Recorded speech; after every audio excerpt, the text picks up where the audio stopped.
So now that we've done all of this, we can substitute the numbers in, and we get the NAL from the perspective of the lessee is going to be as follows. We save the cost because we're leasing it, so we don't have to buy the machine. We save the $1 million, but we have to make the lease payments. Okay. And we also we also lose the PV of the salvage, which in this case was 0 anyways, and we lose the tax savings. So we have, the cost was simple, it was given, and the salvage was simple, it was also given as 0. So the cost of $1 million and the salvage value of 0. The present value of the lease payments we calculated up above to be $572,526.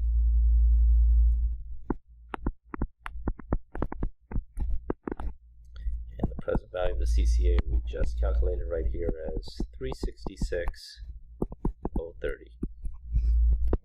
So our final answer is going to be 61,443. This is the net advantage of leasing from the perspective of the lessee, and it is greater than 0. Therefore, you should lease instead of buying it.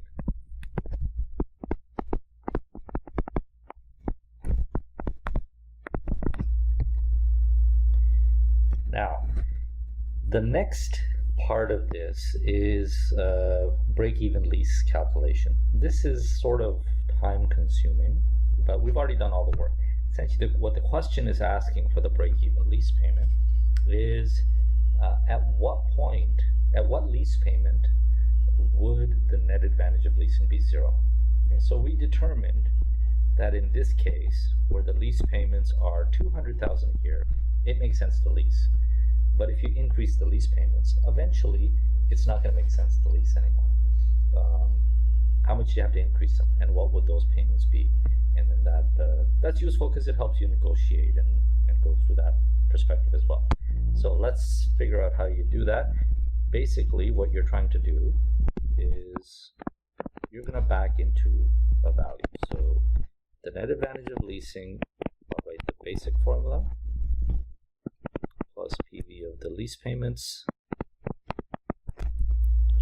plus that's a minus PV with salvage, minus PV of CCA. So what do we know? We know that we are going to try to get the net advantage of leasing to 0. The cost of the asset will remain the same, salvage will remain the same, and the tax shield will remain the same. Okay, so we've already done all of these. So this is 1 million.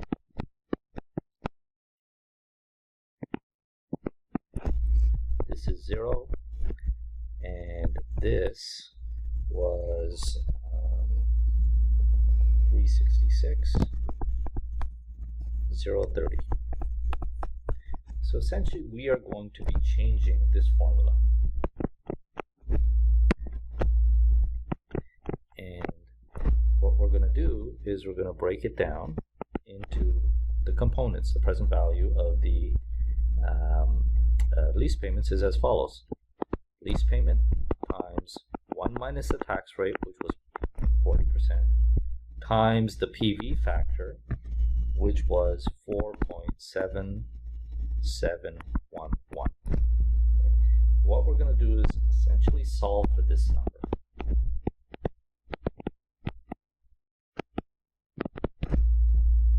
So you're going to solve for the lease payment. Right, that's pretty messy.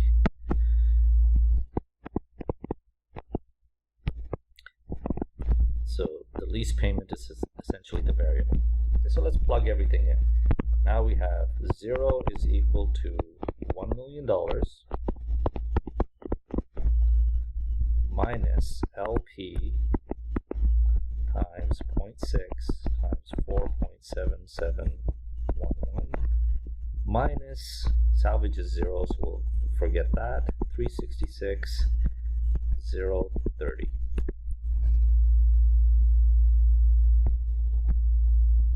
So if I rearrange and solve, I will get LP times 0.6 times 4.7711 is equal to the million minus 366,030, and the final thing is I'll divide each side, and I have the following.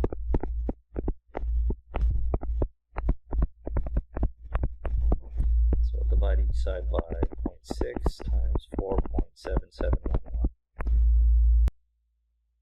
and I get a solution of 221,464.